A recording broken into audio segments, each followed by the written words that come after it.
Mid-Dakota was incorporated in 1987. Construction began in 1994, and you can see the photo on the right of the screen there is of their intake building, which is on the Missouri River on Lake Oahe, which is north of the Oahe Dam.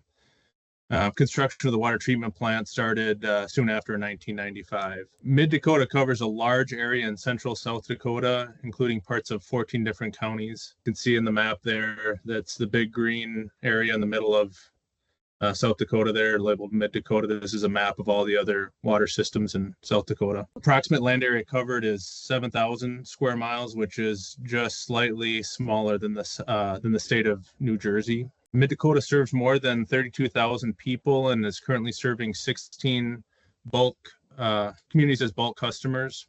It has over 6,000 rural and livestock taps and 90 special bulk users. You can see in the map there, the darker line kind of through the center part of the system is the main line, and extends all the way from Lake Oahe on the left over to Huron, which is the largest city in the Mid-Dakota service area, which is on the far east side of the system. The existing Mid-Dakota treatment plant uses technology called ultrafiltration and consists of submerged membranes. And the plant is designed to process 13.5 million gallons per day. Bartlett West has been Mid-Dakota's engineer for roughly 35 years, ever since the system was founded in the early 1990s. Bartlett West assists with design and construction of the initial system and continues to assist Mid-Dakota in multiple facets. Lake Oahe is, of all the water treatment plants I've dealt with, it is the best source of water that I've ever come across. And we being Bartlett West have got plants in both North Dakota and South Dakota to take advantage of that source. And it allowed the original treatment plant to be a direct filtration. Those are pretty unique. It was flocculation. There was no sedimentation step. It went directly to media filtration. And initially, the plant was a 9 million gallons a day plant. The backwash recovery design that we're talking about today happened in 2023 and into the early parts of 2024. Construction began about a year ago. We're taking the current membranes, the main membranes, they backwash about every 15 minutes to 30 minutes, which is typical of membranes. And it goes into a backwash recovery basin that worked really well when we had media filters. But with the frequency of the backwashing with the membranes, it never really has a really good chance to sort of settle. And that water has historically been recycled back to the front of the plant. And that has caused some issues, some operational issues with their main membranes, and it's also affected the life. So this project will have a 0.6 MGD capacity in this initial phase. It's set up to be expanded to 0.9 MGD if that plant expansion ever occurs.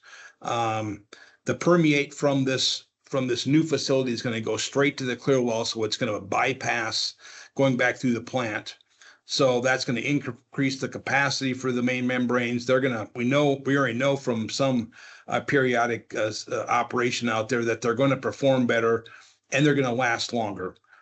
And we'll be able to then treat 13.5 MGD when the water is cold. Mid-Dakota's peak demand is actually in May and June due to livestock and crop spraying. So their peak is early when the water's still cold, which is quite different than most water systems. So this is now the new building that we're talking about, and you can see there's two membrane skids. You got photos of them. The membrane modules haven't been loaded onto those. Those are actually scheduled to be loaded the week of June 16th. And there's a backwash recovery system that goes with this, or backwash system, because these are going to have to be backwashed every 15 minutes to 30 minutes of operation. And the CIP, which stands for clean in place, that's when we have heavy doses of various chemicals, chlorine, high pH, low pH, to clean the membranes. There's 5 different chemicals involved with that cleaning in this situation. So those are in individual rooms. We are taking some different design stances today compared to what we used to do as far as chemical storage goes. And then on the upper part of the building, on the left-hand side is a mechanical room. There's an air compressor, a couple of large air receivers. There's an electrical room. a restroom, and then a lab area, lab control room. We've been working with Mid-Dakota now for 30 to 35 years, so we have clearly got to be that core group of people. We're trusted advisors. The quality, I can point to the limited change orders, the relatively easy construction without any major hiccups, and then serving others. Again, they're going to be able to, their main plant's going to work, the main membranes are going to work better. They're going to last longer, picking up about an extra 500,000 gallons of water a day. That's going straight to their clear well, not having to recycle that back.